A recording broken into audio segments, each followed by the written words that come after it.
was adopted with the half-mile standard to connect to municipal water and sewer.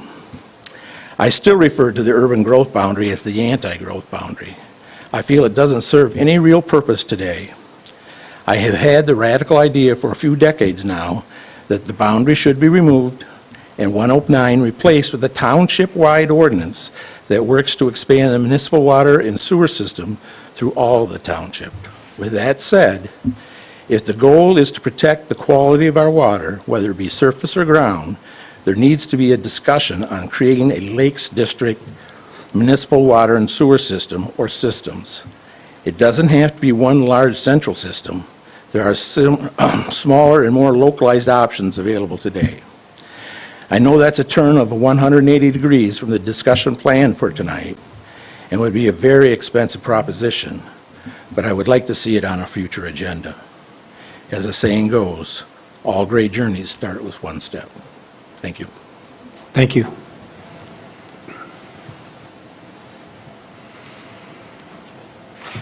Anyone else? All right, we'll close public comment for round one. Come back to correspondence. Claire, do we have anything else we need to discuss we don't have in front of us? Nope, so in front of you is just the copy of the Beckett Rader Planning Report with just some interesting updates on legislation, legislative action, and Open Meetings Act. You did receive correspondence from the Watershed Center like an hour or two ago related to the state park site plan. And we also have, this is just an FYI for the state park. I did receive earlier today a copy of the Eagle permit for the state park. Gotcha. Thank you. Any questions of Claire? Okay, moving on to reports. Mindy with the Township Board. So last meeting was a quarterly update meeting. Key points that we talked about was the sewer line replacement, and we did the resolution to secure bond funding for that project, and that is needed for some other grants and everything else that we were working on to get all the money together for that.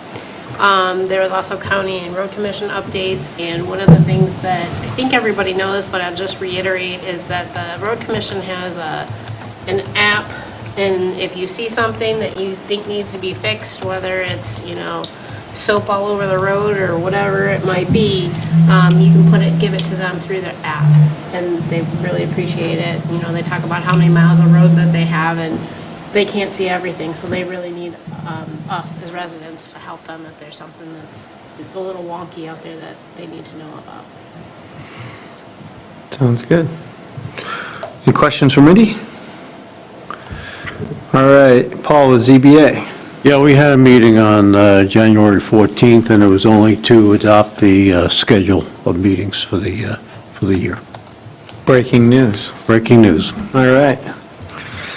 Thank you. And back to Claire, planning and zoning. Just a few quick updates.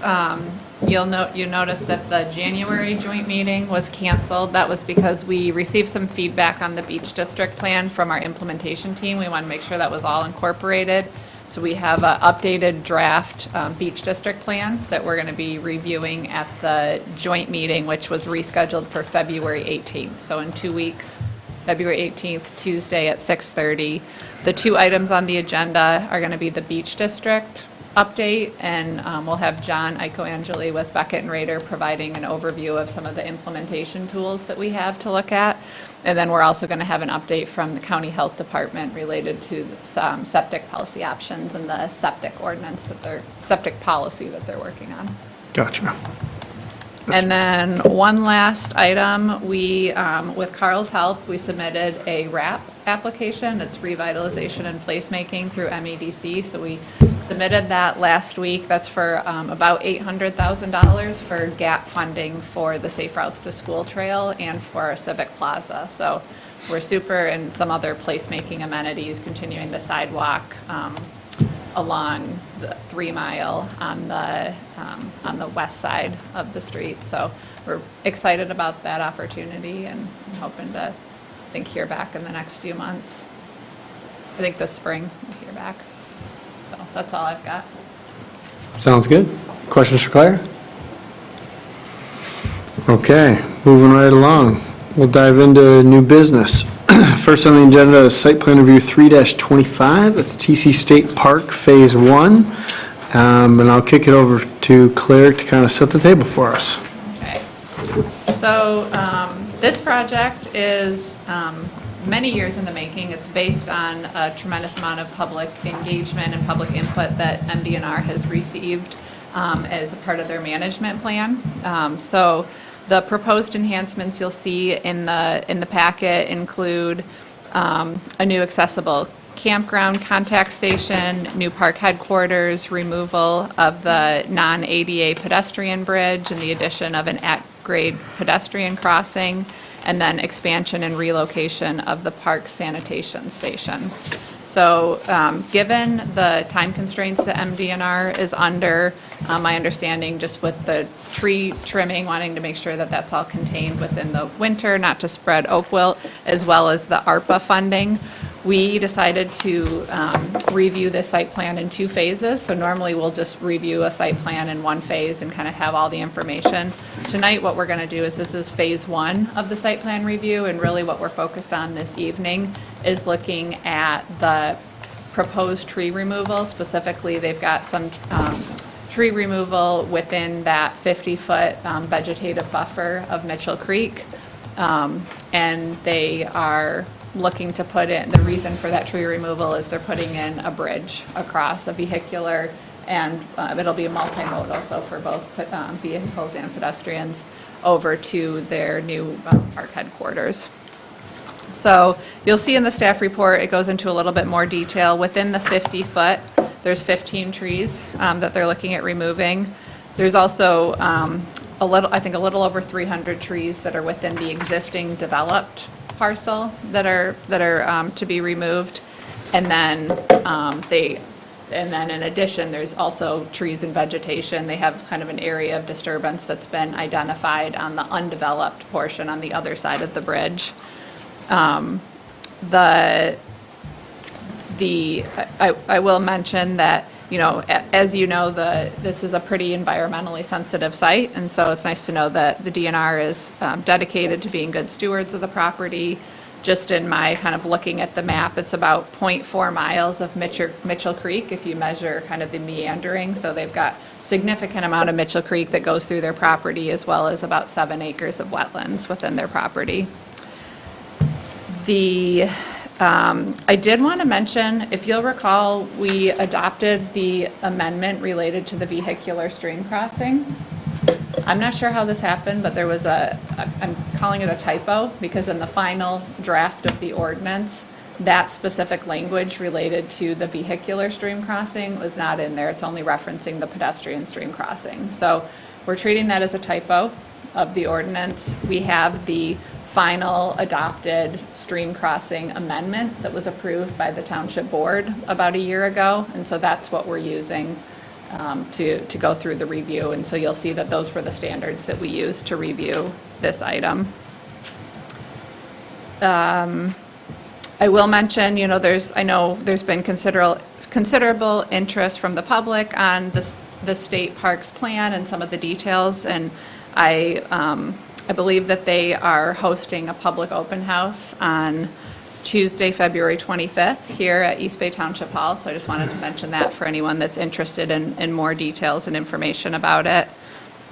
But that's mostly all that I have related to the site plan. I'm sure that DNR is here to answer some questions. In phase 2, I do look forward to kind of in more detail reviewing details like the parking, the landscaping plan, looking at some of the pedestrian connectivity options, because I think a lot of the input that we received through the Beach District planning effort, there's some opportunities for connectivity improvements, so. Sounds good, and we have the applicant here. If one of you'd like to come on up and just give a little background and fill us in on what the future holds. Thank you. Thank you for inviting us here tonight. I'm Debbie Jensen. I'm a planner with the Michigan DNR, and I have Casey Mahoney, who's the district supervisor for the Cadillac District, so oversees Traverse City State Park, and actually a former manager of Traverse City State Park, too, and a resident of Traverse City. And Bob Vershave from Gosling Zubek, our engineer, so we should be able to answer any questions.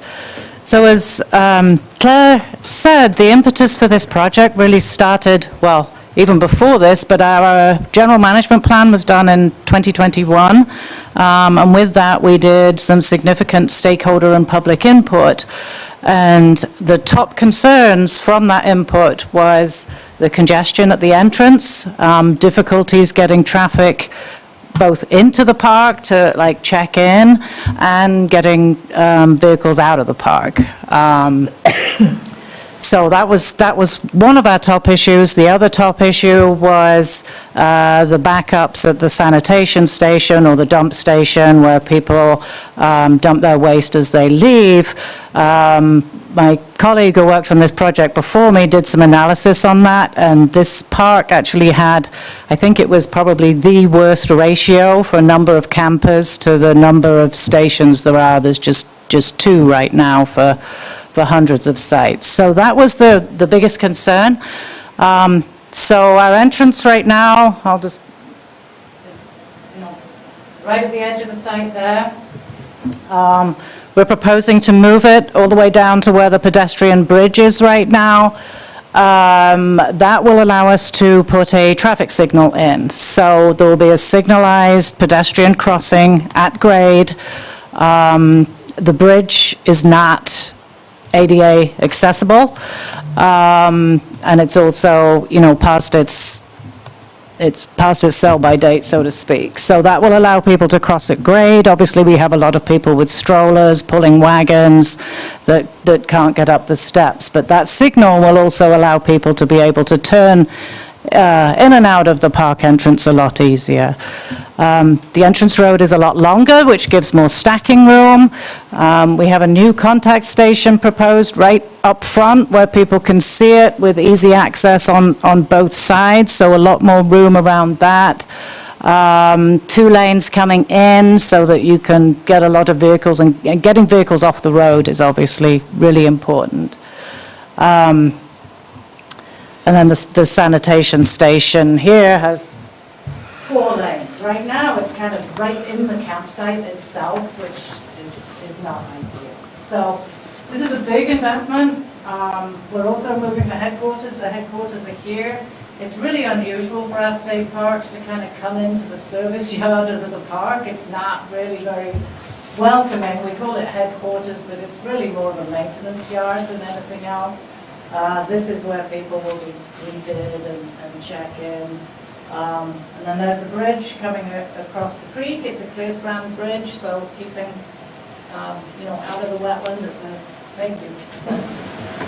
And then on the other side, we have our new headquarters and maintenance building with a maintenance yard behind it.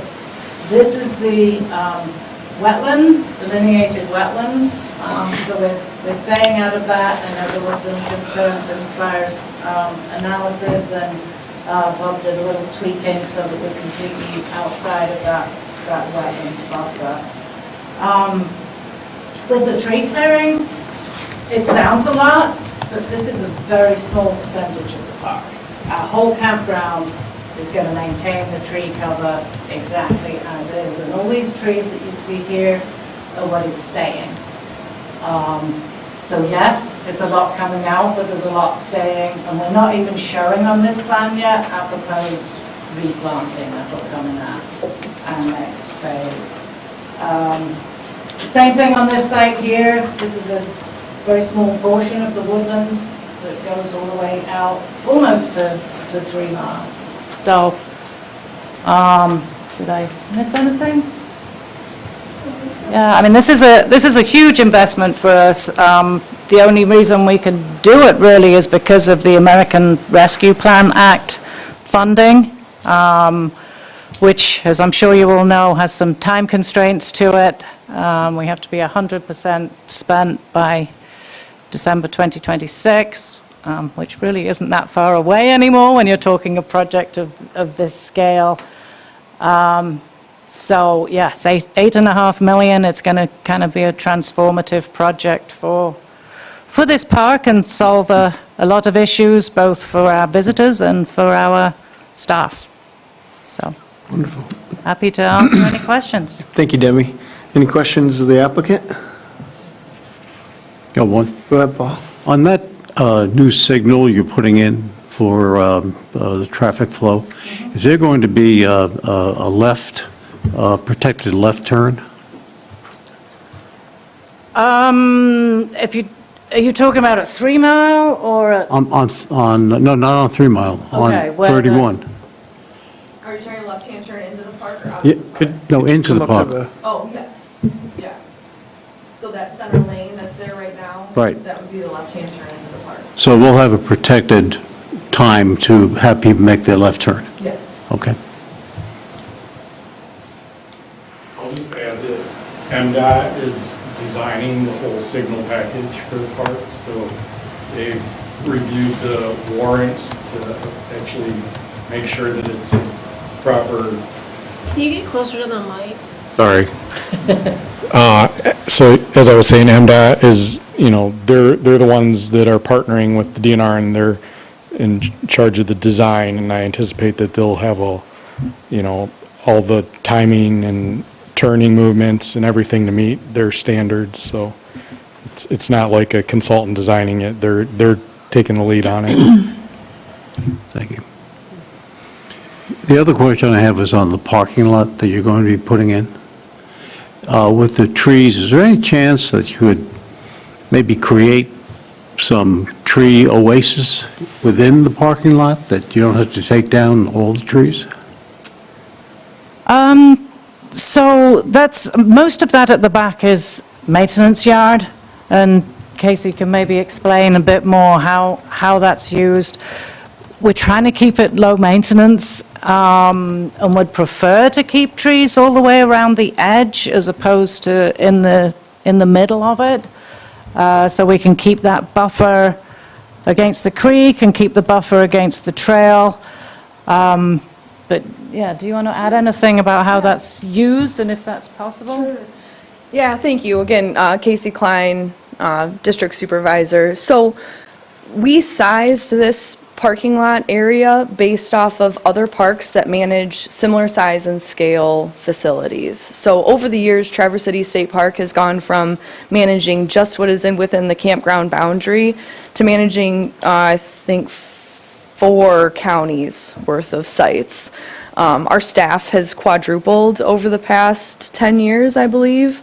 So not only do we need more space for just our staff, the headquarters building right now, we have 3 people sharing an office, just because we have added staff and added capacity to meet the demands outside of the park. So this service area really was sized with Interlochen's service area in mind, which manages a very similar size and scale amount of facilities and staff. Okay, thanks. Yeah. I have a question, and maybe this will go to Debbie, but in the report and throughout the conversations over the past probably 12 months, we've been talking about connectivity, non-motorized connectivity to the park. And that's something that, that was discussed recently with the Refit property just to the south of there, and also connectivity across the bridge, across 31 to the other beachfront of the state park. Could you speak to kind of some of that? Is any of that on your radar or forthcoming in the future with the next phase? Could you just kind of speak to that? Because again, we've gotten a ton of input, our board specifically, on how we can better improve connectivity to the TART trail as well. Yeah. So, It is on our radar, yes. That's in our long-range general management plan as an action to see if we can get a crossing across the railroad to the Refit Preserve and link up through the park. It's not part of this project. It's not in the scope of work for this funding. But yes, it's on our radar. Obviously, we want to work with the township and the trails to enhance connectivity as best we can, but this is really focused on the on the park entrance. There's nothing in here that won't prohibit us from doing that in the future. We do have plans also, another piece of this puzzle is to do some improvements on the beachfront. That looks a little old and tired. We'll admit it. We were hoping that was going to be able to be included in this project as well. Unfortunately, the funding did not go far enough. But we do have Beckett and Rader actually are looking at, how we can have maybe some kind of plaza or some nice space after as people cross the road when they're waiting to cross one way or the other. Again, that'll be a future endeavor, but yeah, this is one part to the whole puzzle, I guess, if Sure, that answers your sure. question. Yeah, the timing is also in my mind, and I appreciate this phase being kind of more shoring up, it sounds like, your ongoing operations at the camp and also, or camp, but at the park as well as regionally.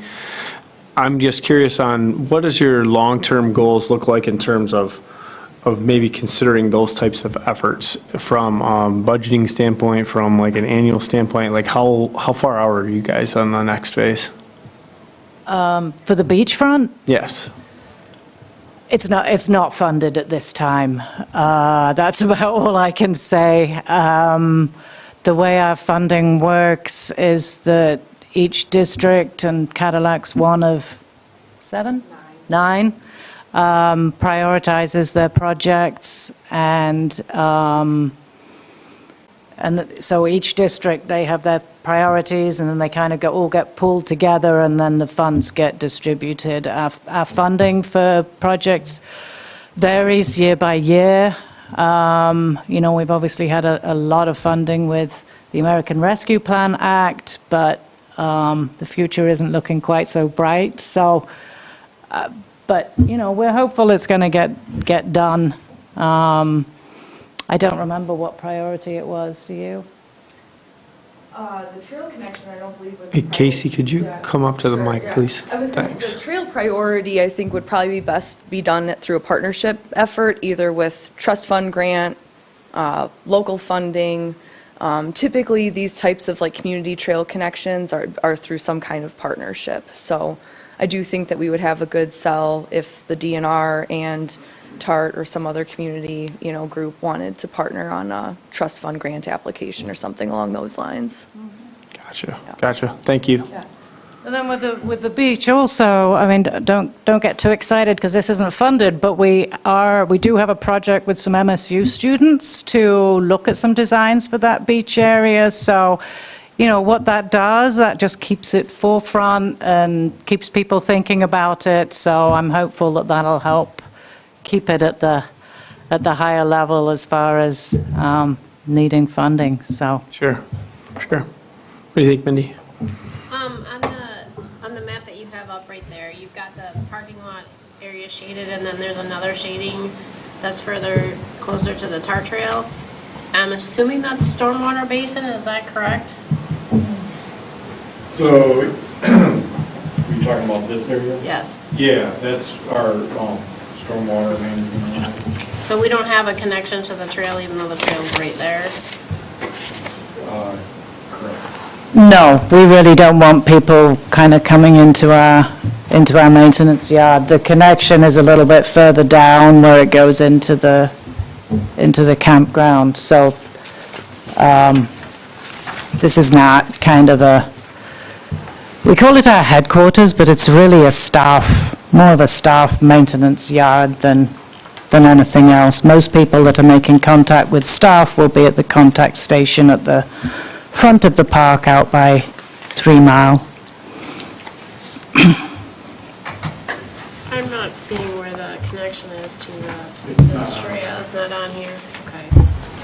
If you go to The connection to the trail is what's existing, which is at the eastern corner of Okay. the.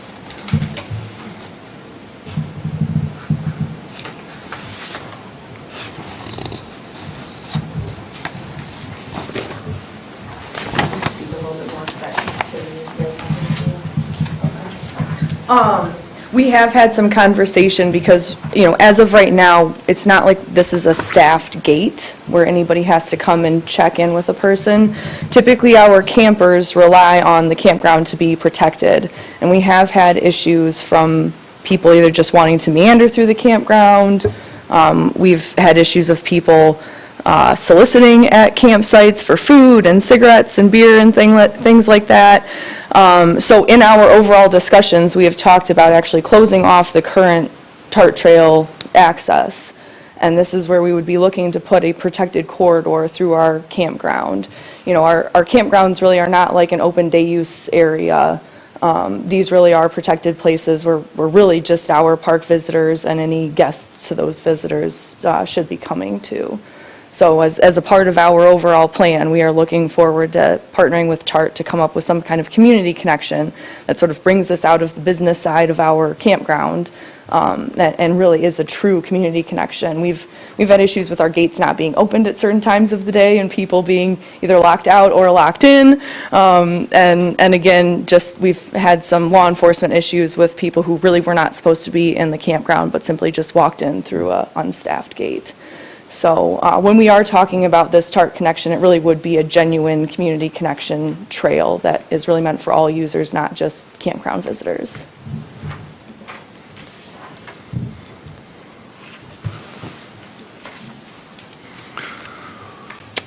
Any other questions of the applicant?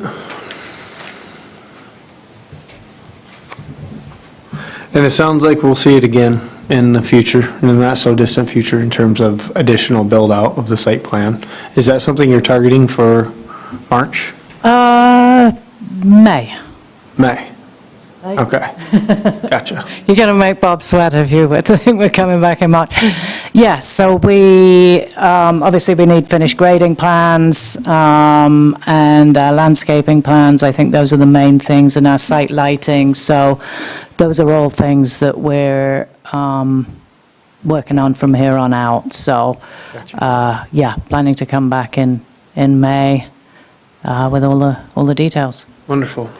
And because I won't be here on February 25th, I'll be chasing snow out west. I have to say, we did get a fair amount of feedback about the elimination of the bridge.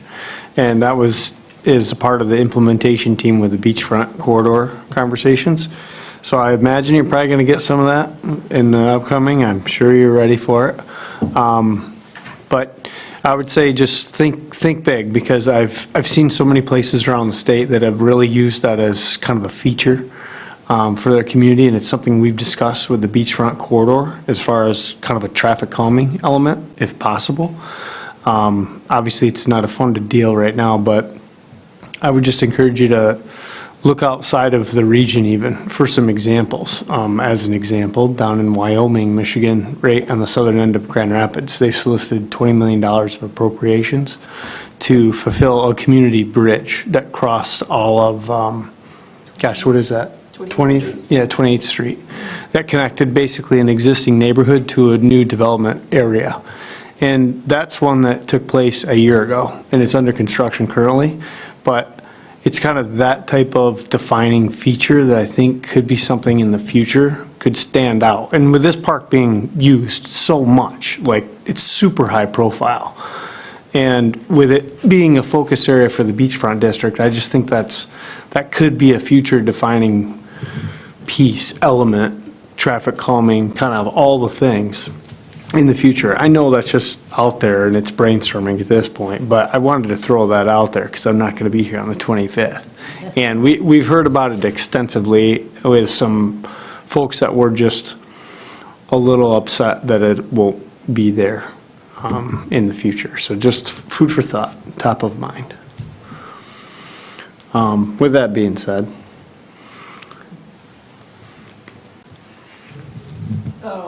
So this evening, the planning commission would be taking action on approving not the full site plan, but you'll see there's a recommended motion or possible motion to approve phase 1, which would include what was presented tonight.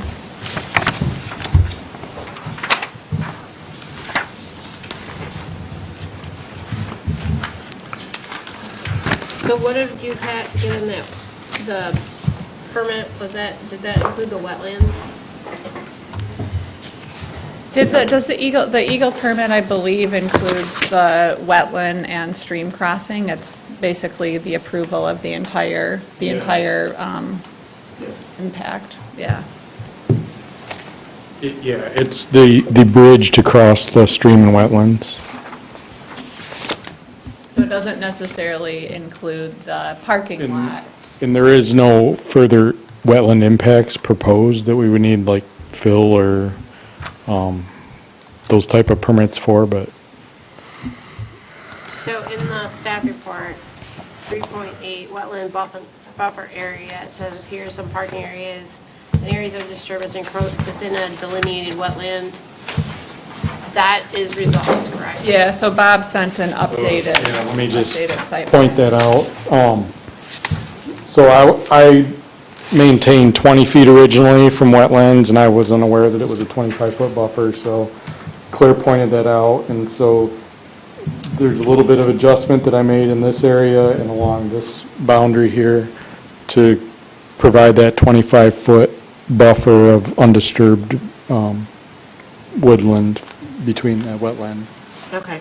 So that's that clarification. Okay, and then 3.8, number 10, with the 50-foot setback on Mitchell Creek, do we need to worry about that now, or is that for phase 2?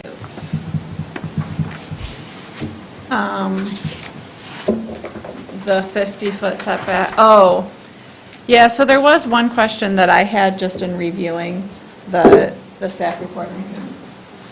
It wasn't always clear to me whether or not, you're redoing some of the roads up here, whether or not the reconstruction of some of those roads was always maintaining 50 feet from this stream. So that was just one area. And I assume that your next iteration of site plan will have more detail on that. So the 50-foot is right about there, so we're outside of that. We just need to remove the trees to get the bridge across. Okay, yeah. You good with that? Mm-hmm. Okay. All right. I'll make a motion to approve site plan review 3-25 Traverse City State Park, Phase 1, based on the findings of fact dated January 28, 2025 by Claire Carner, assuming that 3.8, the wetland buffer area has been resolved, and 3.8, number 10, will be part of Phase 2, and the conditions within this findings of fact, the 3 conditions that are outlined in said memo. Support. Thank you. Lori. We have a motion by Mindy, seconded by Renee for approval of SPR 3-25 with the attached conditions and the eloquently stated approvals of the DNR, or, excuse me, Eagle permits. All those in favor signify by saying aye. Aye. Those opposed? Motion carries. Thank you. Best of luck with Phase 1. We'll see you in May. Thank you. Thank you. Sounds good. Next up is the Grand Traverse Regional Land Conservancy. This is a consideration of a resolution of support for a trust fund application. And Claire, if you want to kind of kick us off. Okay, so this is an exciting project the Land Conservancy has been working on for, I think, several years now. They're looking to preserve over 300 acres of environmentally sensitive land, which is within our growth area. And it's exciting, you'll see in the map that's included in the packet, it's contiguous with some of our other parks and recreation areas. It will be contiguous with the Tart Trail as well as with the Holiday Woodlands natural area. So Charlie McDonald is here from the Land Conservancy to provide a little bit more details, but this is a trust fund application that we're looking at, the township serving as the applicant. And tonight, we're seeking a resolution of support for that. Sounds good. Welcome. Yeah, hello, thanks. My name's Charlie McDonald. I'm a land protection specialist with the Grand Traverse Regional Land Conservancy. And just I'll try and be brief. A lot of it's there in your board packet, but a brief overview of the project and what's been going on at the Conservancy sort of the last year or so. We've had 2 major acquisitions. The first one was 220 acres, which is on your map, the red property, labeled the Ridge. The Ridge is our working title so far. That probably won't be the ultimate name of the nature preserve, but so the southern 2/3 of it essentially was that first purchase last spring, and then just recently, right before Christmas, we acquired 92 acres to the north. So that like long rectangle sticking up, that's like the northern third of the property. That was the most recent acquisition. It's been a priority for the Conservancy for some time. Just a little bit of background on that. We have internally developed priority landscape atlas that's data-driven. It's essentially, we've scored out 12,000 properties across our entire service area with the ecological protection in mind, and this property, of those 12,000 parcels that we've scored, the top 1% are in our Tier 1 properties. These are Tier 1 properties. So that's why it's been a priority for the Conservancy from a pure land protection aspect for a while. You can also, Claire mentioned, and you can see very clearly on the map, the proximity to the TART trail, proximity to other protected land. We've started discussions with TART. Some TART staff have been out to the site to get the ball rolling as far as potential developed connections from that property to the TART trail down the line. And, to tie it to East Bay Township, in the East Bay Township Rec Plan, in the engagement section, there are the 3 bullet points that are called out. The 3 takeaways from that are keeping preserves in a natural state, increase trail availability and accessibility, and connecting recreation amenities to frequently used areas. And I think when you can't see the view from the property right now, but looking at the map and looking at these 3 bullet points, it kind of speaks for itself. It segues kind of into my next point is about the community needs. Again, this is in your board in the packet in the project description, but from the very beginning, the Conservancy has recognized that this property, this project can serve multiple community needs. A lot of the community needs that I just mentioned, called out in the rec plan, but then also housing. This property is inside the growth boundary. It's adjacent to the beach district. And the recent addition to the property, the northern 92 acres, has sewer and water running directly to it. So the Conservancy Board has formed an ad hoc committee to explore the possibility of setting some of the property aside for a future housing development. Really early days. At this point, I'm not your guy for a deep dive on what it's going to look like. At some point, I will be, and I'll be back. But the general idea, the sort of semblance of a plan at this point is 6 acres. On that red parcel on the map, the northeast side, you'll see a long skinny part sticking out. That's the access road. That's where Evelyn Street comes down from Holiday Road, and then Pine Brook comes in from 5 Mile. That's the access to the property. At the end of that access road is a flat, cleared area that's already disturbed, and we've kind of that's also where the sewer and water hookups are. So we've identified that as the most feasible spot for housing development. And the idea would be, again, very early days, but cut 6 acres out of the property, exclude that from the trust fund application, and then develop a plan for a future housing development. So that brings me to the trust fund application itself. This is not a typical, the format of this trust fund application is not going to be your typical fee acquisition. So in the resolution right there, it says purchase of development rights. So the structure that we have come up with in this case is a trust fund application, the funds to purchase the development rights. So essentially purchase a conservation easement that will guarantee the property's protection in perpetuity, and then also public access and public recreation in perpetuity.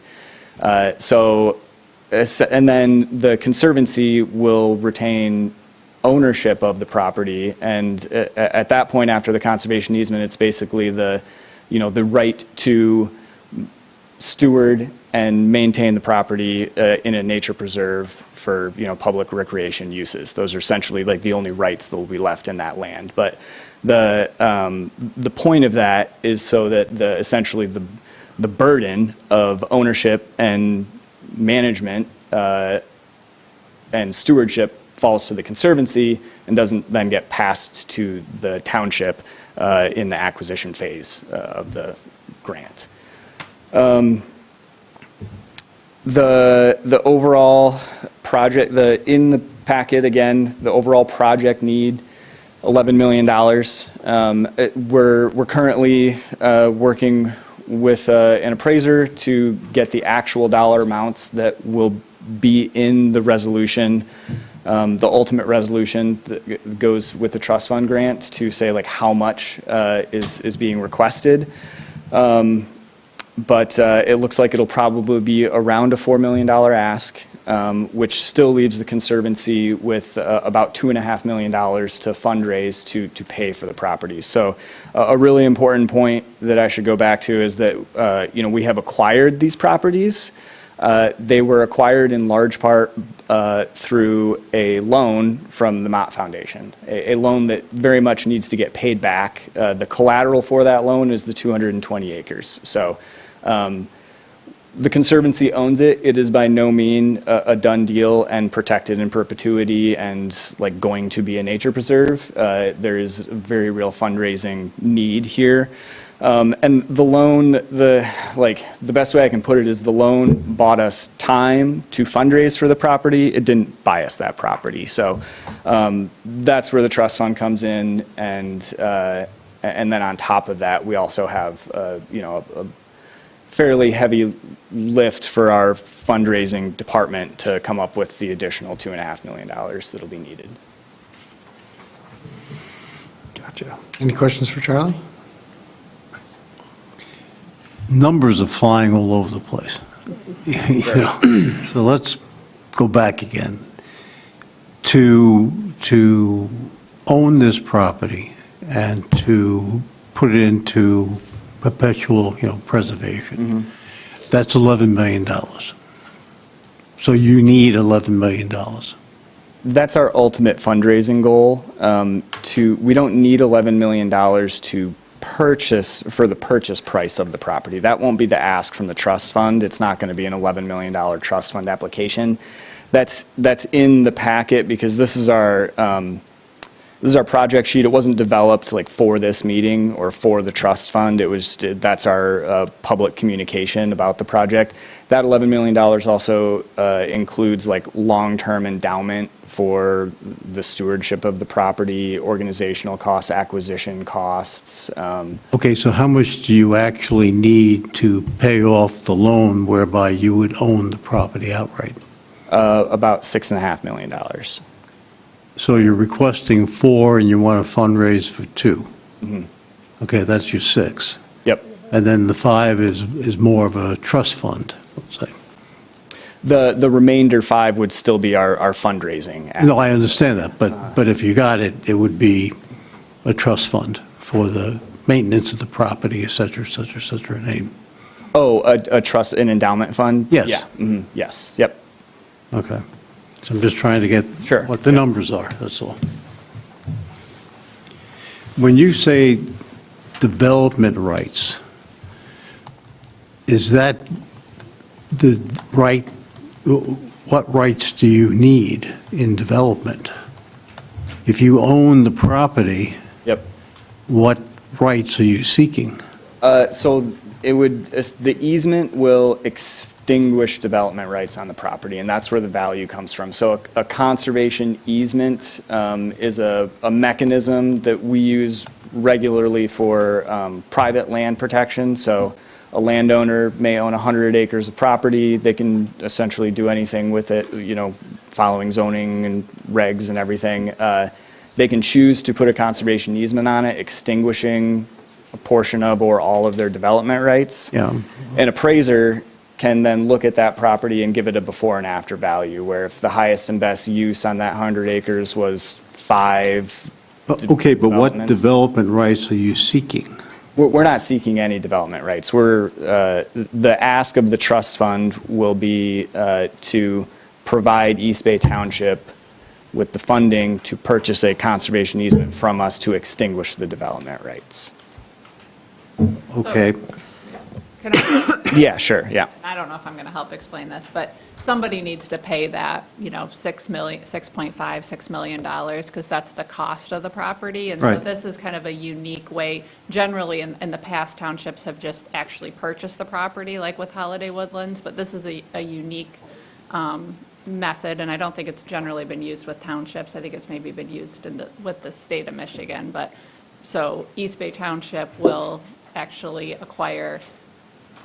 will pay the lump sum, the majority of the money, but not actually own the property. So the development rights are really the most expensive piece, which is what we'll be paying for, but we won't actually be purchasing the property, so we won't have the upkeep, maintenance, those types of things. I don't know if that helps at all.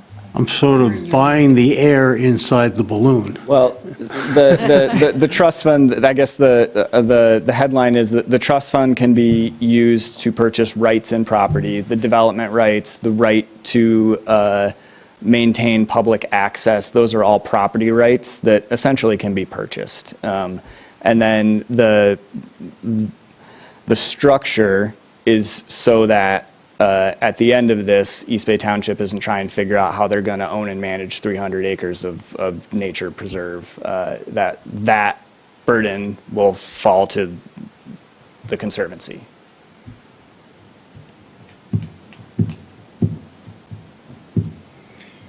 I'm starting to come into focus, but it's still a little fuzzy out there.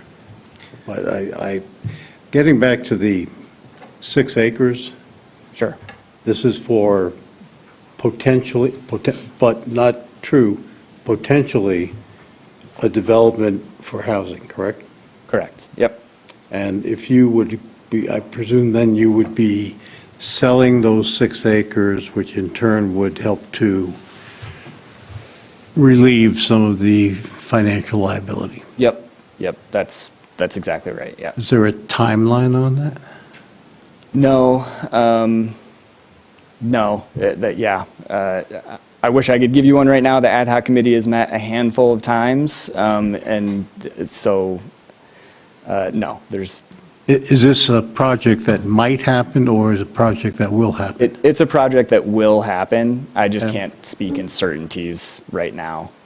Oh, well, that's pretty Other certain. than the certainty that it will happen. That's Yeah. certain enough. Yeah. Okay, thank you. Sure. Because applications are due the 1st of April? April 1st, yep. And you'll find out by December? December was when they make decisions, yeah. Right. Yep.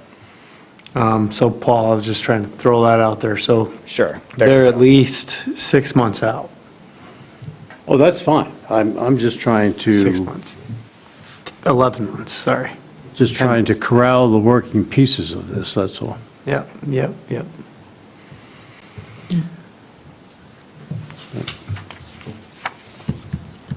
Any other questions? Go ahead, Mindy. This brochure says 312 acres. This resolution says 326 acres. Yep, excellent point. So the green property adjacent to the red one, it's Mendandindan Shkakmikwe Nature Sanctuary. We've already acquired that. It's adjacent to the property. That acreage is going to also be in the trust fund application. It's just a way to maximize the funds available to us and the match that we can contribute also. That dark green? Yeah, a little dark green square right next to it. I'm also concerned that we don't have a map that actually shows the 6 acres. I don't like approving a resolution without actually showing what we're giving a resolution on. So I'm concerned about that. I have one maybe clarifying point, and this is for a question for you, Charlie. So in those, in those 2 maps, there's one of them that kind of cuts off the northernmost, call it a triangle, if you will. Is that kind of this, are we in the ballpark? No, that northernmost the northernmost triangle, that's real wet. That's basically cedar swamp. Okay. So. It's where that stub comes off of? Yeah, where that stub comes off, and the map layer that shows where the stream, Baker's Creek, that's the stream cutting diagonally across the northern part of the property. That stream layer is a bit off too. But generally, like if you drew a line straight in from that red skinny line, and then where it intersects with the stream on the map, that's basically where that 6 acres would be. I don't have a map either because it's still conceptual at this point. The actual boundaries will come together as the ad hoc committee discovers more about, what type of development might be suitable there, what will actually meet the community need, what type of infrastructure we will need to have there as far as access, parking lot, trailhead, all those considerations. But this 326 includes the whole thing, doesn't it? It does not. There's, it's basically the 312 plus that green Mendanjananshkakmikwe minus 6 acres is where we get the 326 acres. And Mindy, I can speak. I've met with the Conservancy a few times on this potential housing, just kind of with zoning questions. And the 6 acres, while they haven't surveyed it, I think it's pretty, if you go onto the site and you kind of look, it's pretty obvious like what area has already been disturbed and kind of what area, it's kind of right up along the ridge line and stuff. So I don't think there's a lot of flexibility in terms of where that 6 acres is going to be. It just hasn't been surveyed and Yeah. finalized. So maybe there'd be an opportunity to have a more direction at the board meeting about where, like maybe a more detailed map of where. Yep, I can work with our board and our ad hoc committee to try and get a more detailed map. Because I don't want to say 320, whatever it says in here, acres, and then it's 6.5 acres and everything's messed up. Or I don't want to say the 300 and, where did that number go? 326. 326. Right here. The 326 and it be 326.5, so we're actually, going to conserve more acres. I think we need to be very specific here. I know it says approximately, but I think that we need to have a good map for both the board as well as the trust fund. That is an excellent point. The trust fund application itself requires a preliminary site plan and a resolution from the board with the ask and the match and the acreage. Those are all due on April 1st. October 1st is when you have to finalize your application, and you can have subsequent resolutions and subsequent preliminary site plans up until October. So in order to nail down exactly what 6 acres or 6.5 it might be, and we're going to have it surveyed, which is probably going to have to wait until there's less snow on the ground. It's definitely going to be a work in progress, but we will endeavor to be as precise as possible throughout. So there's a potential that by October, we'll have an actual survey of this acreage, and we can do a resolution that doesn't say approximately, it says specifically. Yeah, I can tell you by October, we will have a survey. Do we need to do that? Am I getting in the weeds when I don't need to be? Well, I think this resolution, this is a resolution that's advisory towards the board. And so I think the most important resolution will be the board resolution. And I think the board will want to know that there's support for the overall project from both Parks Commission and Planning Commission. I think that we've got some flexibility with this resolution. So if you want to tweak this language to be a little bit more, flexible or approximate on the total acreage and the exact location of the development site, I think that's fine.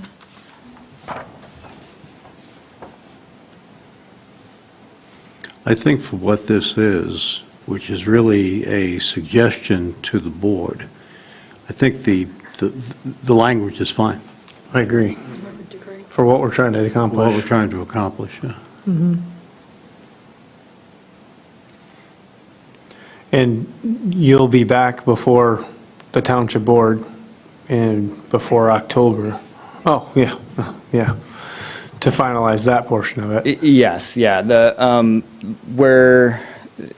we'll be in front of the township board next week. There will be a resolution passed before April 1st, because we'll need that in order to apply.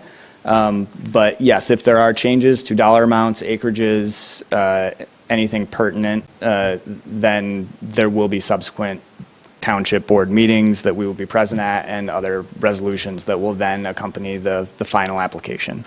Gotcha, thank you. So at the board meeting next week, you're gonna have a map that shows approximately where that 6 acres is? Yes, I will tell our ad hoc committee that it would be important for us to show up with a map showing approximately where it is. It will be approximate, though. Okay. That works for me. Okay. And I am the board representative. Okay, perfect. You get a second bite. I can bite at it again. There you go. I'll make a motion to approve Resolution PC 2025-01, the resolution of support for application of the Michigan Natural Resources Trust Fund 2025 grant program for acquisition of the ridge. Thank you. Thank you. We have, hold on, we have a motion by Mindy, seconded by Rhonda, for approval of the resolution in support of the trust fund application. Ann, could you please have a roll call vote? Sure. Walters. Yes. Wassam. Yes. Gonzalez. Yes. Ferguson. Yes. Edley. Yes. Richardson. Yes. And Leonard. Yes. Thank you. Thank you. Appreciate your time. Good luck with the township board. Next up is another resolution, or excuse me, consideration of support for trust fund application with a 3-mile trail extension. So kick her off, Claire. We've got Elizabeth Calcutt here this evening, but as I think many of you are aware, the township was awarded a $400,000 trust fund grant for Phase 1 of the 3-mile trail. So it's a small segment, but it includes kind of the northernmost portion of the 3-mile trail extension plus the parking lot. So that was awarded this most recent cycle. We're seeking to continue with that momentum and apply for a trust fund grant for Phase 2. The trust, as you know, the 3-mile trail is very expensive, so this won't pay for all of Phase 2, but we're incrementally working towards getting to Hammond Road because that will connect with the Safe Routes infrastructure that's going to be under construction in 2026. So we're just continuing to fill in that gap, and Elizabeth is here to answer any questions that you may have. But we decided to do resolution because we're still in the process of kind of finalizing everything. So, or I'm sorry, a motion as opposed to resolution, but really just looking for any input that you have and also looking for the support to move forward with this trust fund application. Welcome to the crew. Thank you. Good evening. Nice to be here. I guess open to any questions. Again, just building on the success we had in 2024. We've yet to meet with the grant coordinator, but trying to figure out how within the 2-mile corridor, what segment makes the most sense and will be most successful in seeking funding with match funds. Gotcha. Any questions for Elizabeth? Go ahead, Mindy. I might have missed this, but how much are we asking for? Well, we didn't specify exactly even our specific funding source, if we indeed would be doing trust fund or if we were going to look at land water conservation fund, but definitely maxing out. So the 400,000 trust fund at a minimum, we anticipate applying for. Yeah, before the board would be a resolution. A resolution specifying, of what the grant yes, would be. And when is that going to be? Probably March. March, because I think your meeting's next week.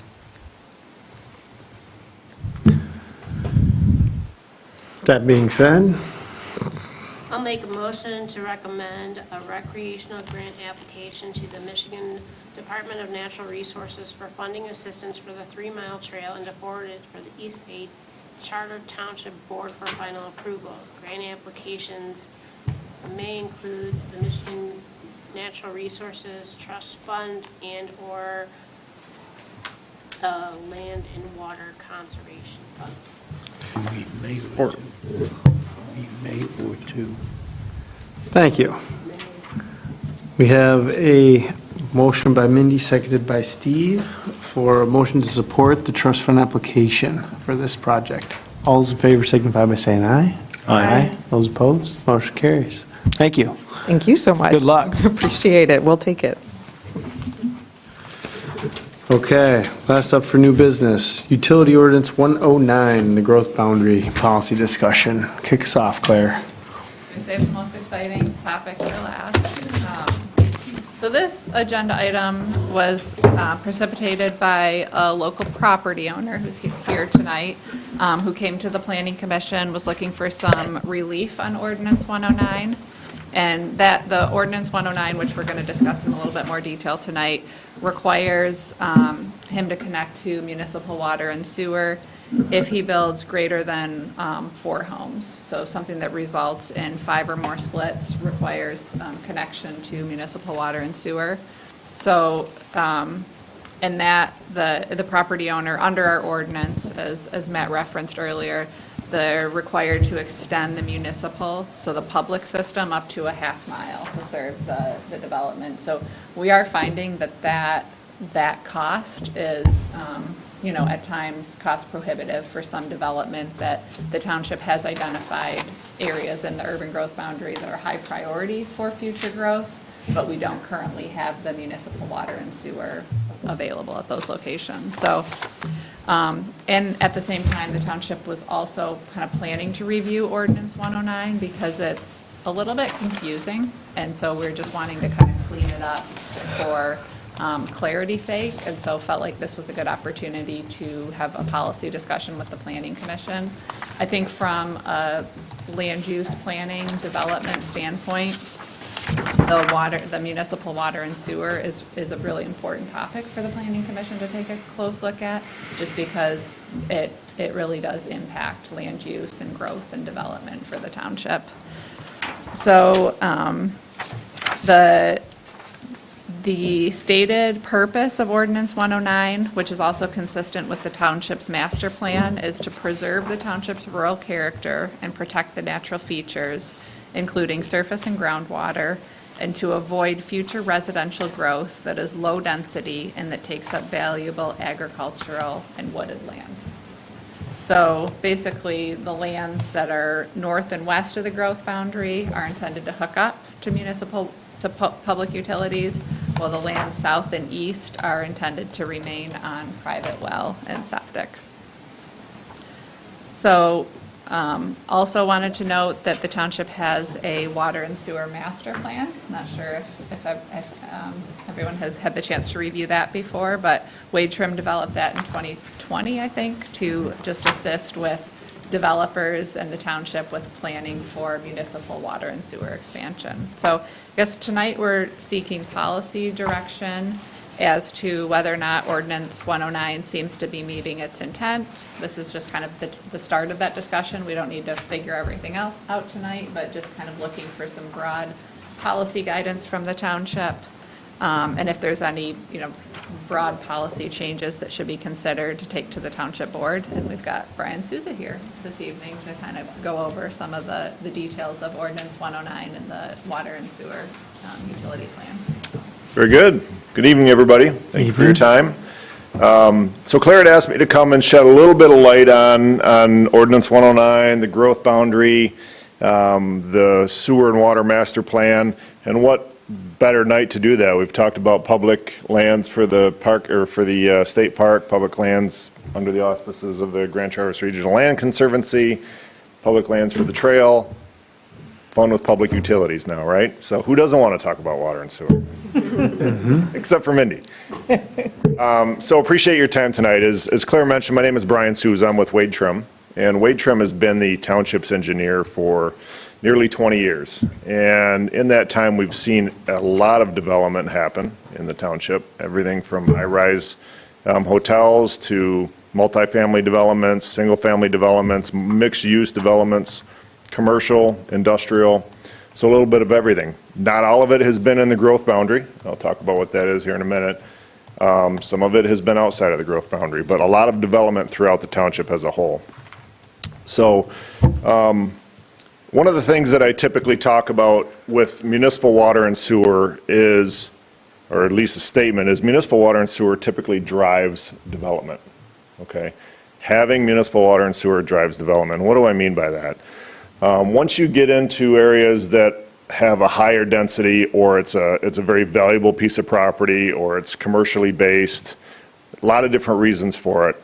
If water and sewer is there, you will have a higher percentage of coverage on that property, makes it more valuable for developers, makes it more valuable for owners of property, makes it easier to do developments, okay? So one of the things that I like to do to compare that is take a single-family residential site that has to be on septic and well, okay? Because if you didn't have water and sewer mains that would collect the sewage and take it to the treatment plant in the city or provide water to those users, you need either a septic system and a well to handle those wastes and potable water. So a 1,100 square foot home, a modest home, 1,100 square feet with a garage, typically would have about 900 square feet dedicated to a septic drain field and the septic tank. Okay, so that would be for your wastewater. And then for your well, you need an on-site well. That has an isolation distance associated with it. On a residential well, it's 50 feet radius, right? So now you've got a 100-foot diameter circle. That's about 7,800 square feet, roughly. Add the two together, you're about 8,700 square feet for the water and sewer for a 1,100 square foot home. Okay, so almost 8 times the size of the home is now needed for on-site sewer and on-site water. Now you can have some overlapping boundaries on those, but you get the picture. You need a lot of space for on-site water and sewer. So in your higher density areas, you don't have room for that, right? You don't have room for a McDonald's to have a septic system. It'd have to be huge, right? I mean, you don't have it now. You may have 50 years ago. But also think about if you had that much use and you have a well and a septic system on every property. A city block just in itself would have 20 wells on it and 20 septic systems, right? So putting in municipal water and sewer helps drive development, but it also helps protect the environment, your water, because all of those septic systems, depending on what kind of soils you have, depending on how high your groundwater is, can become an issue. Additionally, wells that are installed are a direct conduit to your groundwater, right? So there's potential for contamination through those as well. So there is a good reason to have water and sewer, especially in your higher development areas.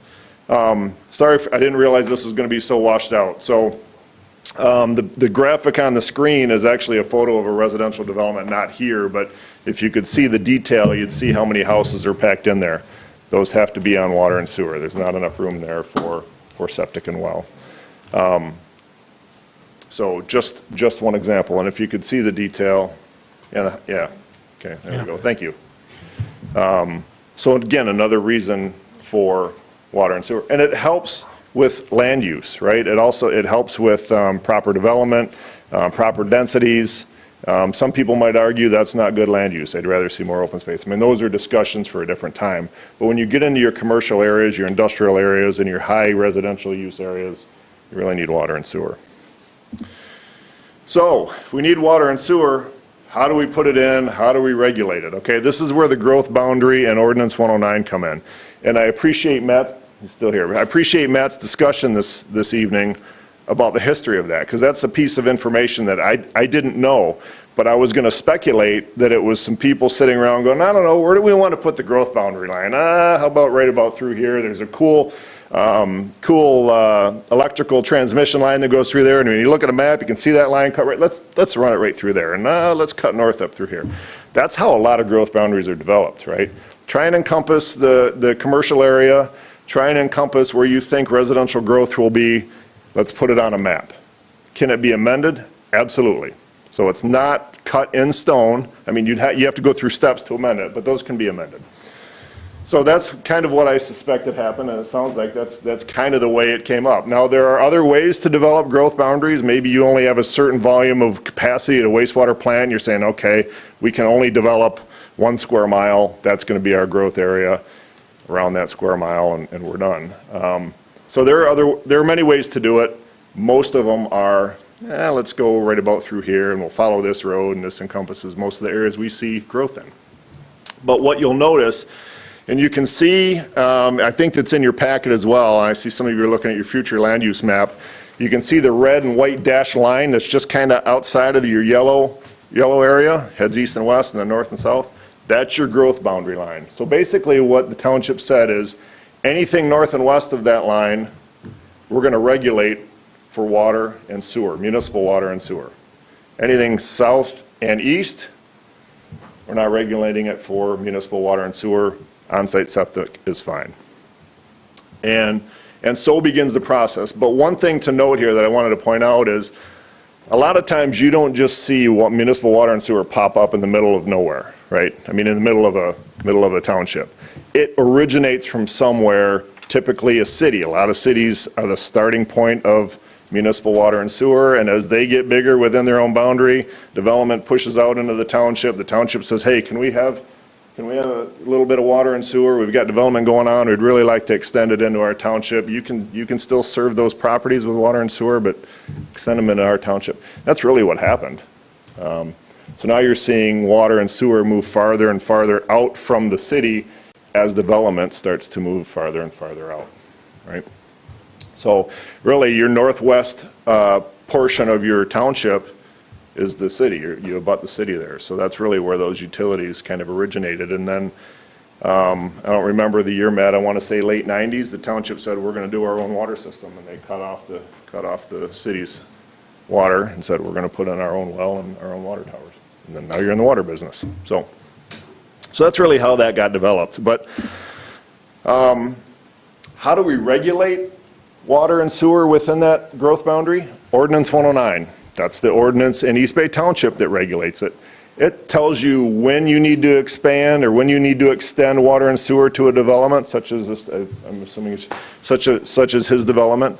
It tells you how it gets there. It tells you how it gets paid for. It tells you how it gets turned over to the township. It's a detailed document that kind of lays out everything: financial, responsibilities, reviews, appeals, just as you could think an ordinance would do. And Ordinance 109 handles it.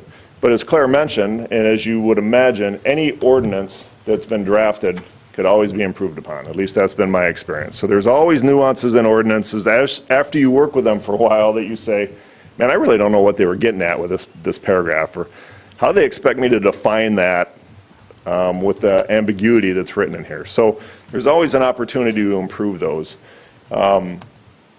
But what's been in place since essentially day one, when the township started into the water and sewer business and developed a growth boundary, has been Ordinance 109 as you see it. I don't know if it's ever been opened up for amendment, for adjustment. Hasn't in the 20 years that I've been involved here.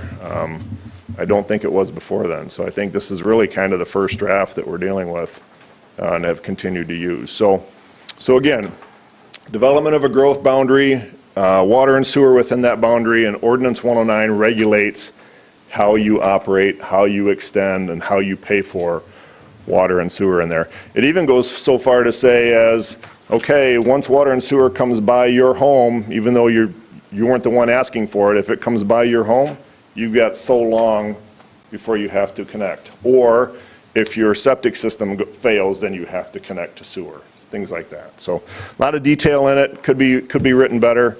But there are always instances where it becomes prohibitive, right? So in the case of 5 lots that want to be developed just under a half-mile away, a gentleman wants to develop his property. It's expensive to run water and sewer. It's very expensive to run water and sewer. For that half-mile, for sure, but then when you get to the property you want to develop, now you got to run it through your property to serve all the lots that you want to develop. So it is an expensive endeavor. But one that always comes up for discussion, no matter what municipality you're in. And again, I didn't mention this at the beginning. These are just brief discussions. I just wanted to kind of give a brief overview. Any one of these items we could spend a lot of time talking about, and we can certainly get into detail if the board wants to, either tonight or at a later time, doesn't matter to me. But they are all items that could take a lot of discussion. The last item that I wanted to touch on is the sewer and water master plan. So as developments, and this is kind of a snippet of your southeast quadrant within your growth boundary. That gray dashed line is on the south, and on the east is the growth boundary. So your southeast section really doesn't have a whole much water and sewer, or any water and sewer run in it yet. Okay? So what we said is that we're like, hey, township, developers come to us and say, well, I want to develop a piece of property. It's a half-mile away. I'm going to run sewer to my development. I'm going to run sewer and water through it. And I'm going to install the minimum size needed for my development. And we're like, well, wait a minute. You're going past 50 properties on the way there. And then when you're done, there's another 150 that may develop 10 years from now. So to put in a line, a water line or a sewer line right now that's minimum size that meets your requirements doesn't necessarily do the township any good, because in 10 years we might have to dig it all up and replace it because it's too small. Development continued on. So with that water and sewer master plans, really what we're doing, we're planning for the future and saying, okay, based on those main corridors, and you can kind of see the dark lines, those are main roads. And we're just saying, all right, along those main roads, you would have X amount of square acres or square feet of property served by that sewer line, for example. How big of a line do we need based on that amount of property based on your current zoning? So you run some general calculations, you come up with some sizing. So now when a developer comes in and says, I want to develop out here a little ways, we say, okay, you need a 10-inch sewer, and begin that discussion. In Ordinance 109, there is a provision that says the township may, at their discretion, chip in some money if the township says, well, we want you to put in a 10-inch line instead of the minimum 8-inch, because we, as a township, want to prepare for more development down the road. The township could kick in money if they wanted to. It doesn't say they have to, but at least opens that door for discussion.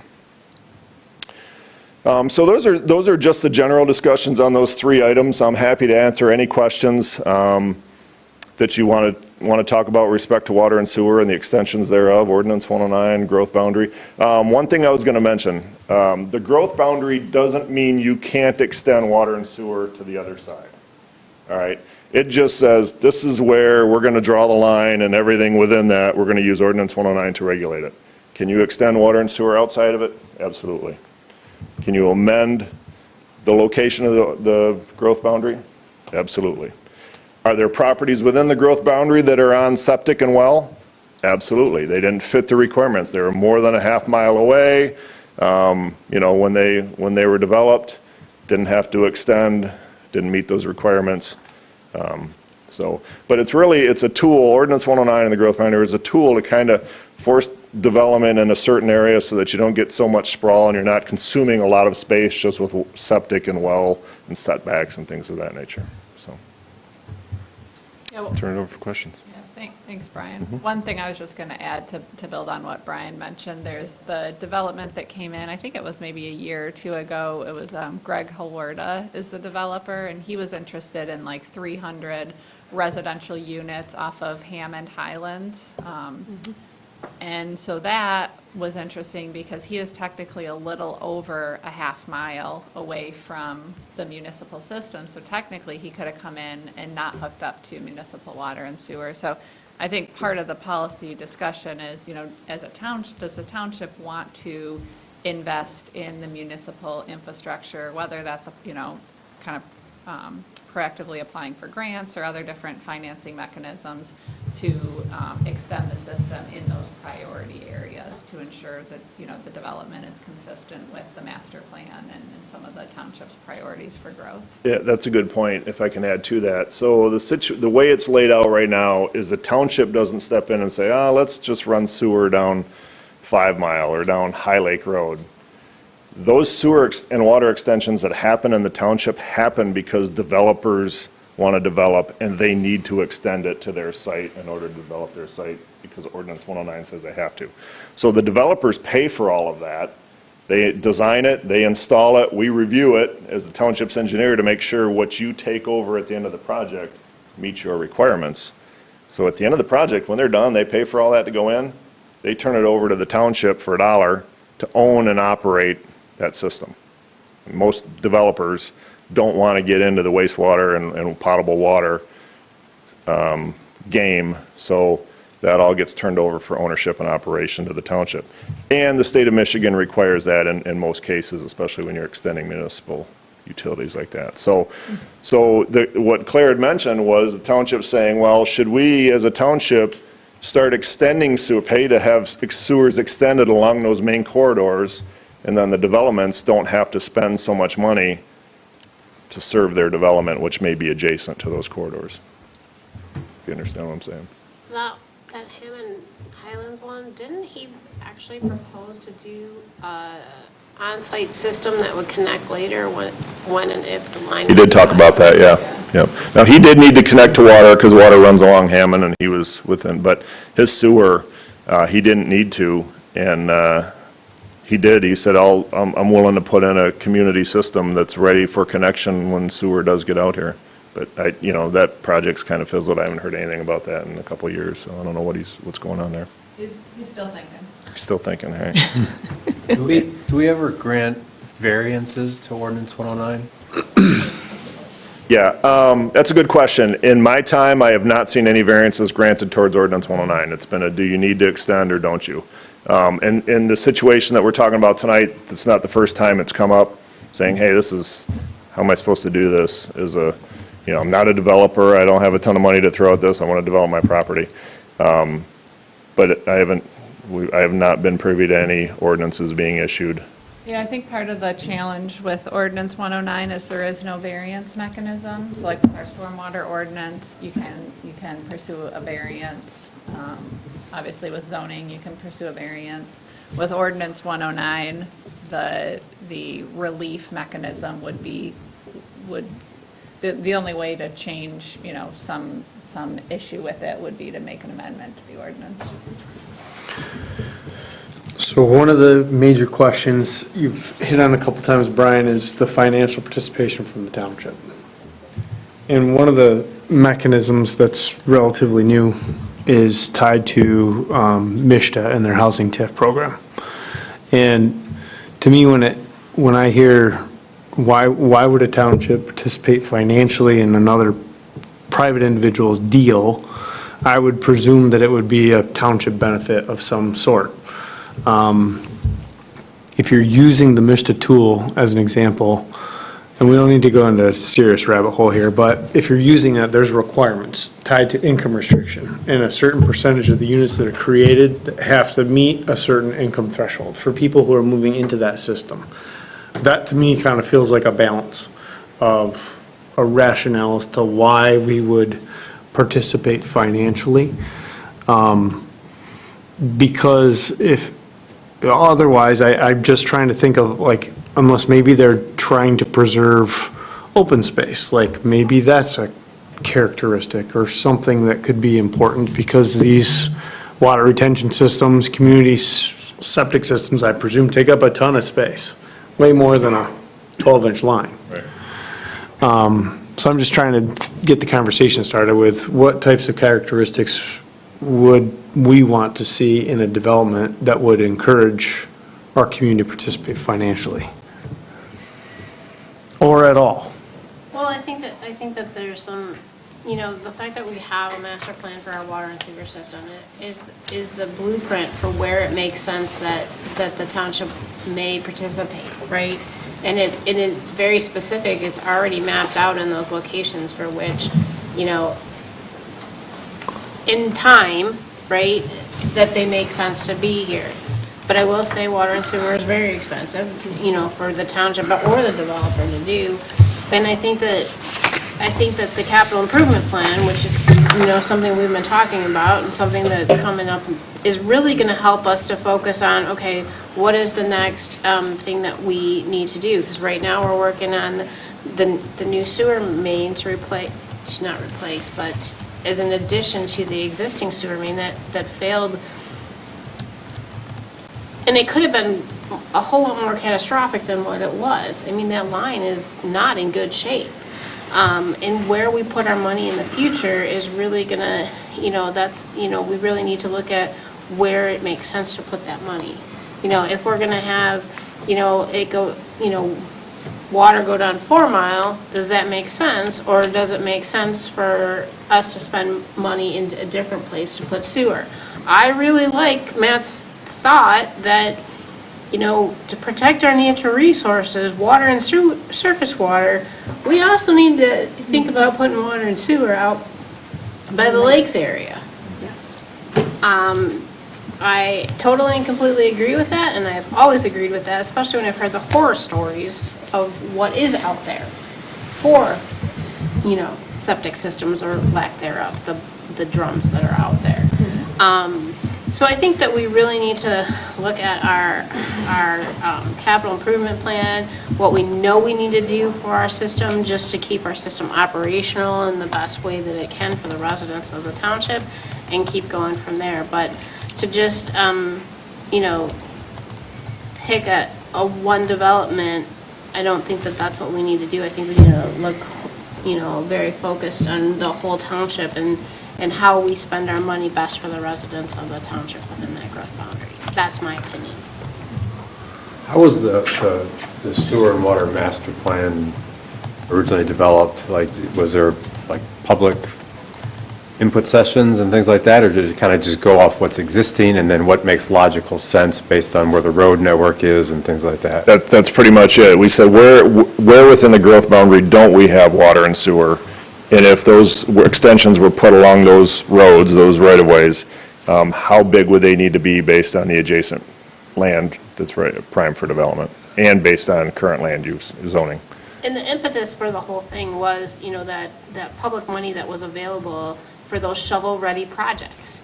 And if you don't have the growth plan done, you're never gonna get to that shovel-ready project. So the growth plan was our stepping stone to those shovel-ready projects for that time when there was money available for shovel-ready projects, to say, okay, well, this is what we're gonna do, and we're gonna get this done, like right now. So this is the first step in that situation that we had years ago. And that process isn't one that really lends itself to a public participation. I mean, certainly a public presentation on how we did things and how it was determined, but to say, hey, let's put in a 16 instead of a 24, well, we need a 20, So it was just pure engineering, land use, zoning, and area to determine what those pipe sizes should be when they go in, when and if they go in. And reflect, I would say that it was informed by master plan and zoning, which was public. Yes. I would have to agree with what Mindy said. I mean, yes, I'd love to see it out in the lakes area. There are some major horror stories, but before we get there, looking at the urban growth boundary, I think that the township should make an investment. I mean, one of our biggest natural resources is East Bay. And this, potentially could impact that based on septic systems that are out there that haven't been maintained. And, I mean, when we bought our place, we had barrels. We had a well within 25 feet. So, yeah, there's a lot of that stuff still out there. And so I think the township, as an investment in just the entire township, but also to protect our natural resources, the biggest one being East Bay. And then we'll head south. One thing to also maybe just keep the discussion rolling.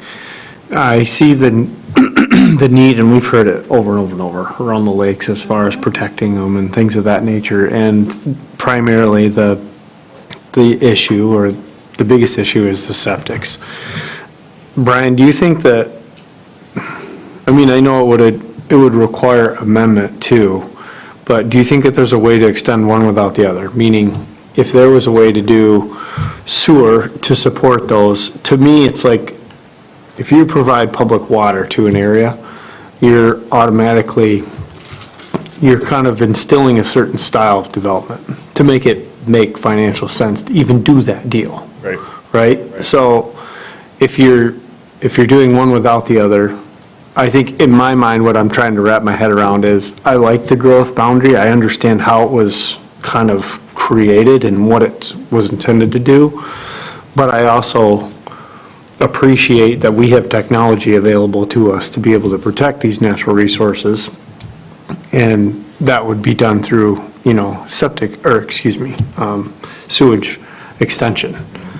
But I think is there a way to do one without the other? The water, I think, if you extend it down to the lakes area, I think you're going to have a really hard time not having more people on the lake and doing even more intense developments around those lakes, right? Well, even just extending sewer causes that, because lots that were undevelopable before either was too small because it didn't have enough space for a septic field, drain field, now can be developed because it doesn't need that. Yeah, you're right. So it does, there's a double-edged sword there. You extend sewer around those lakes, and now lots that weren't buildable now are. Maybe it was a wetland, and usually the state, if it's the only spot you got, they'll say, all right, we'll give you a postage stamp for your home, and now they don't need a drain field, so it's a buildable lot now. So it can be a double-edged sword, but overall, it's a very big benefit to the surface waters, especially a lake, if sewer is run. We hear horror stories, and I've seen many horror stories about septic systems. Going from a seasonal two-bedroom cabin to a year-round, a little bit nicer than a cabin, still the same septic system, because they just kind of added on a little bit, didn't get permits, whatever they didn't do. But then you see 2 or 3 lots getting bought up, one big home, and then you've got, it snowballs. And I grew up downstate, I grew up on a lake, I saw all of that happen. I saw the sewer system come in when I was young, and it made a huge difference for that. But it's coming. I mean, it's happening down there, and it's just people are moving farther and farther north, right? So it will get here, it's just a matter of when. But then I go back to, we're not the first people to have this conversation, clearly. And I do appreciate the character difference, and you can see it, like you can feel it when you drive around here. It's immediate.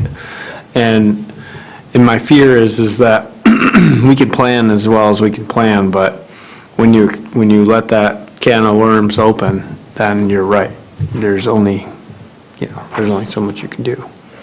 But to answer your question, absolutely, you can do one without the You other. It happens quite often. We call them septic sewer projects, and we do a lot of systems around lakes. The problem with lake systems is not necessarily getting people understanding the benefit of them, it's the cost. Yeah. Right? So to apply to MEDC for funds, they're not low-to-mod income homes around those lakes. All of those end up having to be paid for out of pocket, and as expensive as sewer is to run around a whole lake, once you boil it down to the cost per person, everybody says, forget it. That's been the issue of late. Now, some of the other states that we work in, Wade Trim works in, it's required that they put those in. They can't have a septic system on a lake, especially Florida. Florida's huge for that. But they have regulations in place that require it, and then also funding available to help pay for some of those improvements. So it's just, as a matter of fact, I was in a conference call with Eagle today, and some other people from our other offices talking about this exact same thing. sewer systems around lakes, how can we get them to be more cost-effective, more welcoming, so that people will do them? And it's usually the bottom line that pushes people away from it. What is the average cost that we're talking about? We know it's expensive, but how much are we talking about? Per connection, Yeah. per property? Yeah, so on a typical lake system, if we run, there's a lot of parameters that come into play here, but let's say we have a established wastewater treatment plant that we don't need to build, because a lot of times that's a big one. No, we need to build a wastewater plant, and we got to put in all this infrastructure. That's expensive. But you're looking at $30,000 to $40,000 per lot to have that happen. Now, when you try and boil that down on the cost of a septic system, it's really not that bad over time, but all at once is what really gets people. And you can still, township can finance, put that on the property taxes and spread that out over so many years, but still, it's a cost that just shocks everybody and people start to back off. You know, to put in a drain field right now, let's say an elevated drain field, you're around a lake and your groundwater's high and you can't put it all underground, you gotta elevate the drain field and then build it, you're looking at $25,000 just to put that in, Yeah. right? So it's not that big of a difference, but most people that have septic systems, they always say, I don't have a problem with my septic system, it works fine, I haven't touched it in 20 years. Of course. Of course. You know, right? No, So, no problem here, it's the other guy. It's an uphill battle, it's an education process too. Well, if the state would, I don't know where we're at with the mandated septic system inspections, but, and I don't know that I agree with it on the state level, but even as a township, if we would, you know, Are we going to hear something about that? Those bills failed. It failed. Did they fail? See that? The No, one. but we're going to have. We're next meeting. We're going to have that. We're going to Yeah. have a meeting on that. yeah. Yeah, I know, because it's been, we've talked about it many times, and even though that's not as good a fix as what we're talking about, it's a whole lot less costly, and it puts more responsibility on the homeowner that if they do have a failing, they have to do something about it. So I don't know. If they sell, though. No, it doesn't have to be that way. I mean, that could be the way it's set up, but I mean, they were talking more of a every couple year type thing. Again, I'm not sure I 100%, agree with that, but Yeah. I just think we have to take some steps.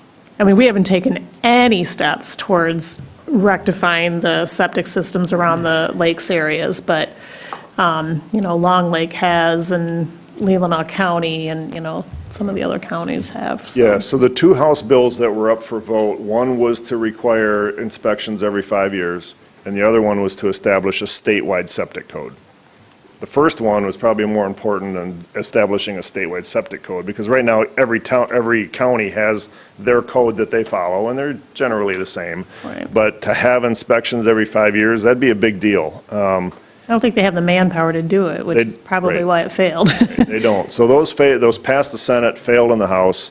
The one that I think you guys are talking about is something that the county is taking on Yeah. their own to try and get ready. Because I think inevitably there will be a statewide septic code here sooner or later. It's been pushed and pushed and pushed, and they keep trying. So that will come, and I think the county is saying, all right, we can see the handwriting on the wall. Well, let's try and migrate towards that. So then when that state septic code, which has really been written, gets put into play, we're 90% there already. Yeah. What I see is that, just like you said, that's a chunk of change for people to take on, even if it's paid for in their taxes. I mean, you're up in your taxes every year for how many years?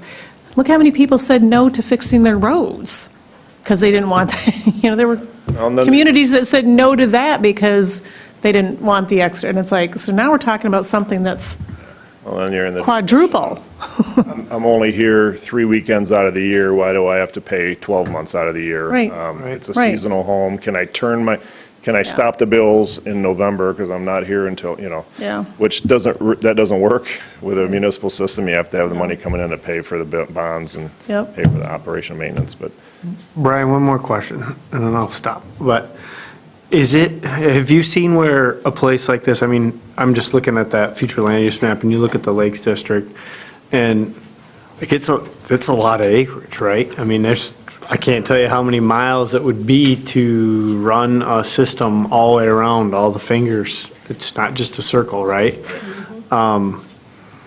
Would it be possible to do a septic, let's just pick one, like, let's take Tibbetts Lake. Tibbetts Lake is outside of the growth boundary. And all the neighbors got together and said, hey, we want to do a special assessment, and we'd like to do our own septic system, community septic system around that. And they partner up with somebody just north of there who's got a big chunk of land that they could put it on. Could they do that today without violating 109? They could, yeah. Yeah, it's outside the growth boundary, and they're not developing any new property. They're not creating more lots, doing a commercial development. But it's outside of the growth boundary, so ordinance 109 doesn't even apply. But yes, they could do that, and that happens. We call them cluster systems or pod systems, where one development says, hey, we really want to have a system around our lake. What can we do to make that happen? They put in their system, they get property so that they can take all of that collected wastewater and have it treated and disposed of. Once you get to a certain volume, though, you start ratcheting up the requirements and the regulations and what is needed at each wastewater treatment plant. So for a small system, you know, let's say it's 10,000 gallons per day or less, you can use a typical drain field. It's going to be big, so they'd have to buy property. And they'd also have to have somebody that's in charge of that as a wastewater operator. But they could do it, right? Do we know at this point, within the growth boundary, how many residences or businesses, et cetera, are not on the system? We could look at records and figure that out. It'd take a little time, but yeah, there's records that show that. Yeah, because I mean, I Yeah. was going to say, it's good. quite a bit. So, I mean, most of the infrastructure is already developed, or pretty well developed, within the growth boundary. No, there's a big part of this growth boundary that does not have water or sewer at all in it. Okay, but percentage-wise, I mean, You're probably 65, 70% of your growth boundary has water and sewer through it. all right, I mean, so like one strategy would say, okay, fine, if we've got a growth boundary, let's make sure it is indeed everybody within there is on the system, and that's where you start. And then once you have your base, then start extending out. And in the way that this system has been built is because of development, right? Because of new development coming in. Most of the system is reaction to that new development. It's not proactive. We put all these lines in, now they build it. Build it, they will come, yeah. No, it was hey, we're building this. This is the line that's needed to get there. So, that's why it's, we've got a system so far, right? And some of the things that have been done in the past, we can all shake our head at and say, why did they do it that way? I'll just point to Englishwood, why is there no sewer in there? Thank you. However, Makes no sense. and there's sewer down 4 Mile, but there's no water down 4 Mile. So, I mean, there's lots of things going on that we can shake our head at and say, I don't know why, but I think that going forward, which is, we can look back, but that doesn't help us, we need to go forward. Right. Is to look at those areas where it makes sense for development to be happening.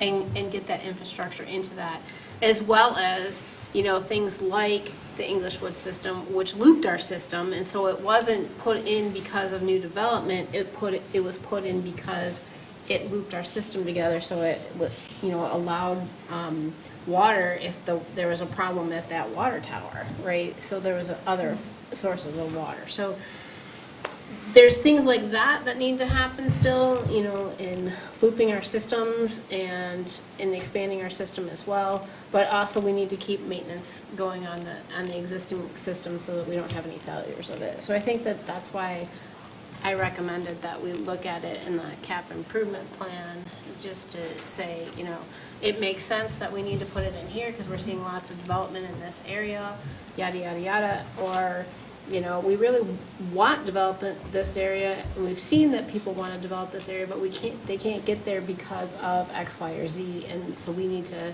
you know, if we have the money, you know, focus on these locations and prioritize that way. And it's a lot easier to run sewer and water right now on roads that aren't too busy as far as homes all over the place or businesses all over the place. And then, once that's in the ground, then they can build off either side. But to try and come back into, let's say we had to go down the Miracle Mile now and say, all right, we're gonna run water and sewer down through here. That'd be, you know, it'd be difficult. It can be done, it'd be difficult. We just did something similar in Filer Township, south side of Manistee. Commercial district, they've been wanting sewer forever, finally got it to happen, and we're putting sewer, we put sewer 5 years ago right down that commercial corridor on US 131, or 31, and it's just, it ratchets up the cost, right? So, And that's why it's so expensive in the Lakes area too, right? Well, coming down 31 would just be another day. right? I would just run it out on the beach like some of the sewer is. Some of the sewer is between the house and the lake shore. It was quite concerning when you had the high water level and you see the tops of the sewers cleared off and you say, oh, what is that? There you go.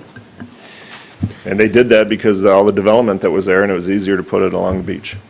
Yeah, and as we're talking about, East Bay is, you know, our crown jewel, and here you've got the sewer line right there. Yeah, but the plant discharges to Lower Bay, so, you know.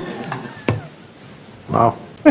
So what can we do to? Just to summarize. Yeah, what can we do to Grass. help you?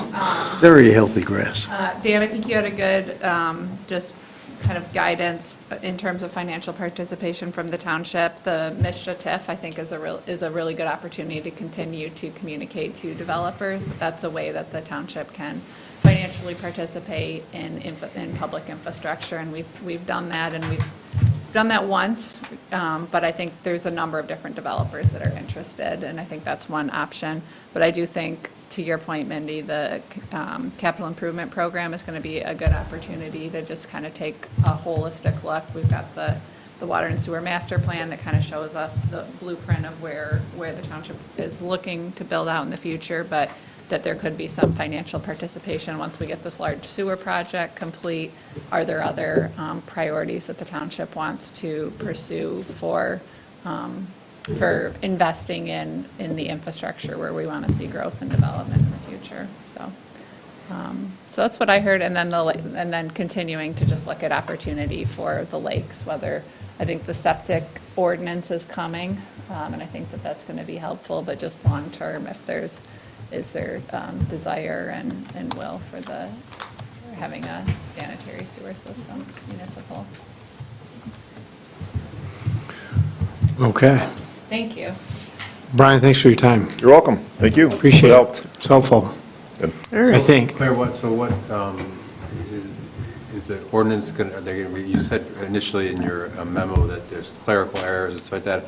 Are you looking at a rewrite or? So Beth has been, and the township board has been kind of looking at, I believe, all of there's a number of different utility ordinances, and was part of kind of a utility rate analysis. I think they maybe slowed that process down a little bit, but are going to be continuing to work through updating those ordinances. Is that Mindy? Yeah, Yeah. so we were working with all the townships on the evaluation of the ordinances, but then John DeBozo passed away, and he was the lead of it, so it's kind of Stalled. stalled. Thank you. But yeah, it's something that have been working on. Okay. Okay. We'll say that policy discussion has been flushed out. On to public comment. Round two. Anybody have any public comment?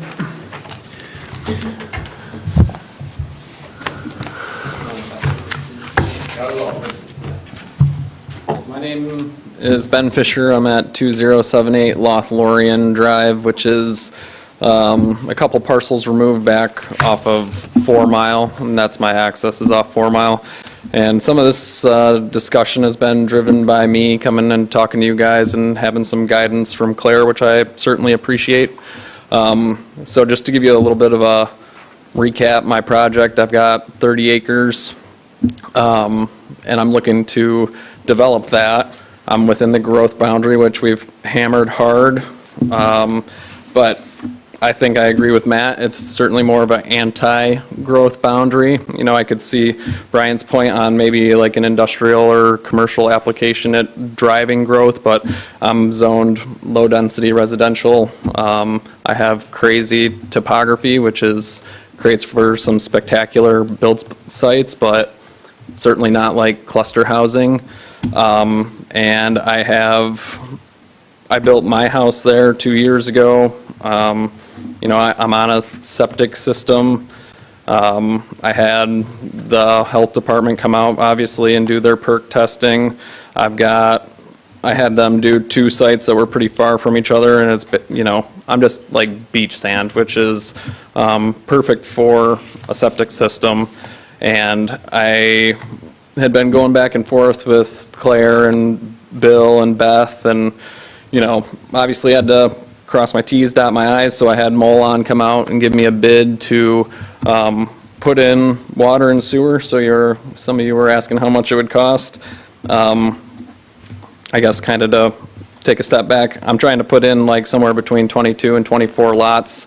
I have a 600-foot difference from where you would enter my property to the top of the property, so that creates pump stations and all sorts of things that you would need to do.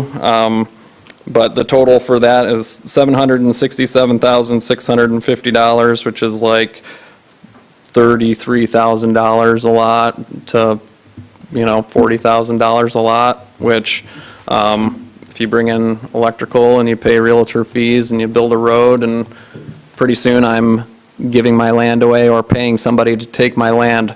So when we're discussing this ordinance and we want to bring in density, obviously that's extremely prohibitive.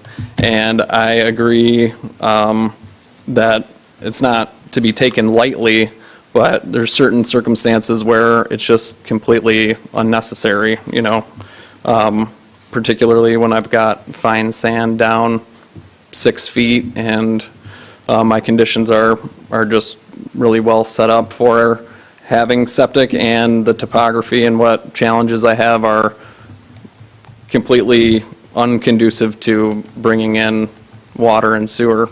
So I think that really what I'm asking you guys to consider is just to have an avenue of an appeals process, because, you know, I agree that it'd be great to have that out by the lakes. I grew up in Traverse City. And I work for Whiteford Associates, which is an architectural company, so I'm involved in a lot of planning and development in this area, and it's spectacular, and I recognize that we should do what we can do to preserve it, but to have a blanket ordinance that says, hey, you're north and west of these steel wires, we're going to make you do this to bring density. You know, I'm not going to do that and pay someone to take my land. I'd either split it into 4 and stay how I am, which obviously 4 is much less dense than 24, or I would just remain in my house on 30 acres. So there's obviously pretty major lapses in the ordinance 109 on how it's constructed. You know, I've read through it quite a few times. I've got a lot of questions about it that I'm not really going to dive into right now. I don't think it'd really be productive for what we're doing in totality here. But I think that the fact that you guys are talking about it is a great thing, and I hope that, you know, a revision process takes place that incorporates an appeal body, because right now my hands are just tied, and I've got a sweet spot that, you know, I see the only possible outcome to adhering to this ordinance would be having another major cluster housing on like basically where the entrance is and have an acreage parcel, which I don't really think is the goal the ordinance or the township either. It's definitely not, the picture that Brian displayed, that's not northern Michigan, Northern Michigan to me is, you got a little bit of land, you have a fire pit, you can open your back door and let your dog go outside, call them in, and you're not like, everywhere can't be downtown. So those are my thoughts. I also have, if any of you want it, I've got literature on my test holes. I work for an architectural office, so I have a preliminary site plan. I've got the health department information, so if any of you want that, I didn't submit it to Claire, maybe I should have emailed it. Okay, and so you guys can review those things. And I'm certainly happy to answer any questions if you have them for me. No, but we appreciate it, Ben, and I think it's something that we'll lean on staff to just kind of inform as far as next steps and other considerations. Okay, I appreciate it. Thank you, guys. Yep, thank you. Any other public comment? Okay. Consideration of future agenda items, anything else hot we need to touch on? And if not, we have a joint upcoming Board of Trustees meeting as well as Planning Commission joint meeting February 18th, 6:30. And then our next regular meeting is Tuesday, March 4th. With that, we are adjourned. Thanks, everyone. Was there a